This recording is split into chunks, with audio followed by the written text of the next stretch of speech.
ভাই আসসালামু আলাইকুম। ওয়ালাইকুম আসসালাম। ভাই কোন দেশ থেকে আসছেন? চায়না থেকে। চায়না। মূলত চায়না কি উদ্দেশ্যে থাকেন আপনি? আমি এখানে পড়াশোনা করি, পড়াশোনার উদ্দেশ্যে থাকি আর কি। আচ্ছা, পড়াশোনার পাশাপাশি কি কোনো কাজ করেন? মাঝে মধ্যে। আচ্ছা আচ্ছা, ওইখানে কিরকম ফ্যাসিলিটিস আছে? ফ্যাসিলিটিস বলতে আপনার ফরেনারদের জন্য আসলে ওই রকম ফ্যাসিলিটিস চায়না গভর্নমেন্ট আমাদের দেয় না। তো আপনি যদি ওখানে জব করেন, আপনি মার্কেটিংয়ে জব করতে পারবেন শুধু। শুধু মার্কেটিংয়ে জব করা যায়? হ্যাঁ। আচ্ছা আচ্ছা।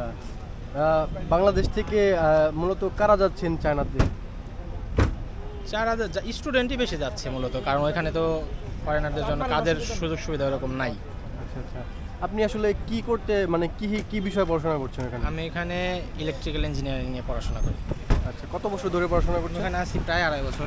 2.5 বছর। আপনার খরচের টাকা কি আপনার দেশ থেকে নিতে হয় নাকি ওখান থেকে আমার চলে? এখানে চাইনিজ গভর্নমেন্ট স্কলারশিপ আছে। চাইনিজ গভর্নমেন্ট স্কলারশিপ, মাশাআল্লাহ, খুবই ভালো। তো নতুন করে যারা মানে পড়াশোনার উদ্দেশ্যে যেতে চায় তারা কিভাবে যেতে পারবে? তারা আপনি নিজে নিজে আবেদন করতে পারবে, আবেদন করে নিজে নিজে চেষ্টা করলে যাইতে পারবে আর কি।